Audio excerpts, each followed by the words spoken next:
Alright, so today cooking some polenta. Wow, looks really good. This white polenta. Nice. And I was messing around with a basic chord voicing that you probably know is the G7, sharp 5 and sharp 9. Right, this chord. It's a very basic chord on the guitar. But I was looking for some other option to play this chord, and so first thing to do, try to play the inversion of this chord. So it would be like this one here. Sounds kind of strange in the beginning, but it actually works really good. Again, here, this, you have this one, this, and the last one. Yeah. If you look very closely to this chord, you're gonna notice that this chord is actually F minor 7 flat 5. You just need to replace the A flat on the top with the B flat. See? So this chord is very common voicing this here. So the F minor 7 flat 5 chord. So if you just replace the A flat with B flat, you get into this one, right? If you know all the inversion for F minor 7 flat 5, it would be much more easier to get into the new voicing, because you just need to replace the A flat into this voicing here with the B flat, and you get the G7 sharp 5 sharp 9 chord. The G7 sharp 9 and sharp 5 chord actually doesn't have the root, okay, because I'm just playing this. It's just this 4 note here, so F, B, D sharp and A sharp, right? So I remove the G on the bottom, so the root, right? So if you want to play the root, of course you can do it, but for this purpose just try to play this 4 note here, maybe record on a looper the root and the bass. Would be nice maybe to hear much more clean this voicing here, or the inversion, maybe with the G on the bass, right? So you get this sound here, this, you get this, and you get this, right?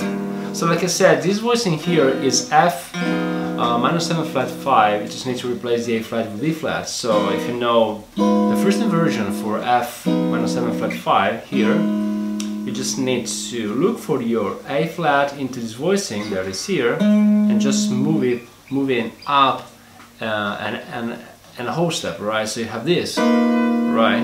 And the next chord is this one. Why? Because you have this, this, and this. So you just need to search for the A flat that is here and move up and a whole step to B flat. Right, and you get into this very common chord actually, the G 7 sharp 9 sharp 5 chord. Sounds like this, very common.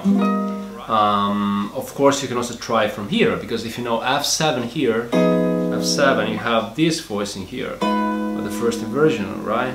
And then you have second inversion, and then you have the third inversion, that is this one. Maybe I start from here, from the second fret, and I have F minor 7 flat 5, right? So I have this reposition and second inversion and first inversion, right? So now I need to change the A flat to the B, and you get into this one, very common substitution for G7 altered. So when you have a G7 altered on your chart, you can try to play a major 7 sharp 11 chord up a major 3rd from the root, right? So you have G7 and you have this.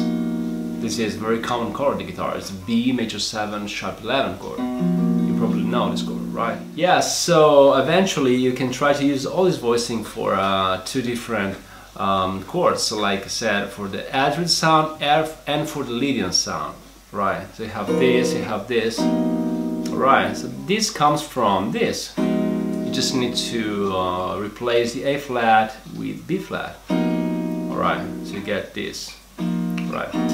And then the next one is this one, and if you replace the A flat with B flat, you get into this, right? So again this, and you get this one here, and this, very common actually, would be like F minor 7 flat 5 with the B flat in it. And this is G7, sharp 9, sharp 5 chord. Very common voicing. You have this, and you just need to replace the A flat that is here with B flat, and you get into this one. Not very, maybe not very common, this one, right? And eventually try to play them all together. So you have this, the first one, second one, you have this, and then you have this, alright, and back to this.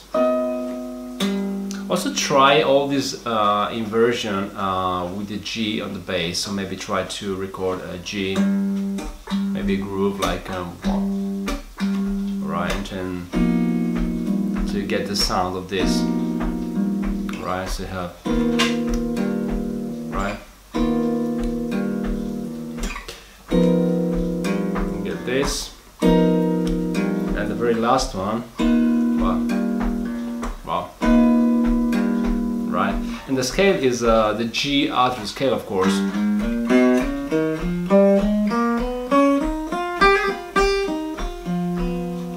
Also maybe try some line using this voicing here, so try to use this voicing as an arpeggio, so arpeggio voicing, like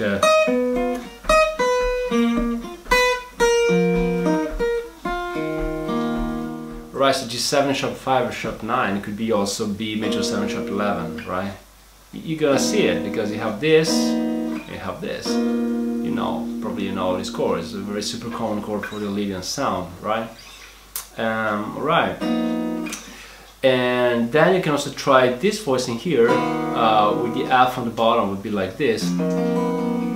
Get this sound here. Actually, this chord sounds very good, because if you play with a bass player that played a G on the bottom, for instance,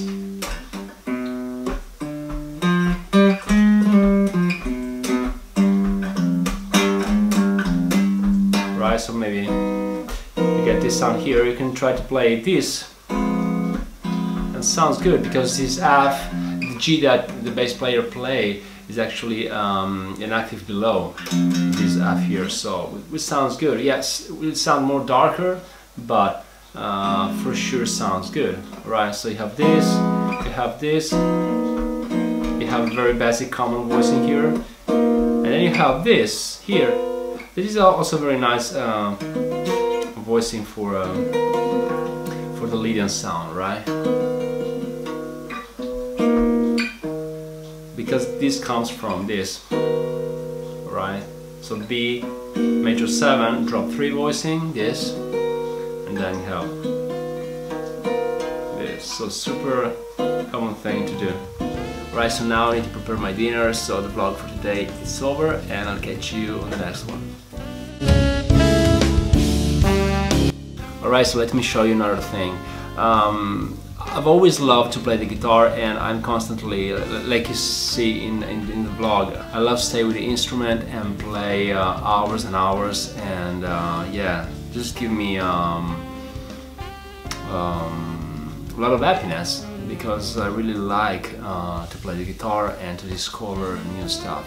Yeah, I want to show you something. This is my practicing booklet. Hope you can see it. Yeah, practicing for 2017, and I've always loved to make a list of things to do, and I really like, I mean, I'm that kind of guy. I like to set up a list and go through different, you know, subject and topics every day. I mean, I've never actually played and studied like this in this order, but this is just for me, just a reminder, so I really know what I want to get into. This is just to remind to myself that there's never an ending, and the learning process, it's very long. So 2017 practicing. There are a few basic stuff like arpeggios, technique study, major, melodic, minor, harmonic, minor, 12 keys, try arpeggio, warm up, scaling first, fourth, fifth, and root fifth, sixth. A lot of stuff actually. New voicings and I mean etudes and blah blah blah. You actually have to enjoy the process and the learning process when you practice the guitar.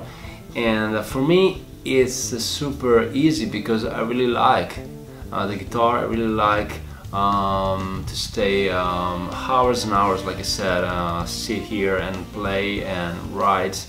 And I also have the opportunity to do this because I'm a musician, I'm a teacher, I'm an educator, producer, so I really have probably much more time. I feel very lucky to do this because I know that a lot of people out there do not have time to actually practice all the hours that I practice. So I feel very lucky and very grateful for this. But I think that if you invest a lot when you're younger, like maybe in your teens, it's actually more easy because you have more time. Perhaps maybe when the school are closed, you can actually have a lot of time to practice the guitar. So I really encourage you to practice a lot if you are in your teen. If you're not, just try to be more focused, like choose little thing to do. You don't have to be overwhelmed by doing a lot of stuff. If I don't have time, like I said in a previous vlog, I definitely try to stay focused on just one little thing and try to be good at it. Because if you try to play a lot of stuff together and you really don't have time, yeah, it's gonna be very difficult to make progress and to get better. You don't have to do this. This is just for me. I mean, you don't have to do a booklet for your practicing routine, of course, because. But if you like it, yes. If you feel like doing it, yeah, because for me it's great. You know, I just do another page here that is called standards to work on. Choose new ones. See. Right, because I want to be better on standards. I mean, not everybody wants to play standards, but I love to play them, so I would love to get better. And yes, I want to be more fluent when I play them. So I don't play jazz at all. I mean, I don't play jazz or mainstream jazz with anyone at all. But I just want to learn them and want to be prepared in the case I have the opportunity to play them with someone that is better than me. So that's why I did this page standards to work on. So this is a great thing to consider if you're looking to be a musician, a professional musician, or playing, seriously with the guitar.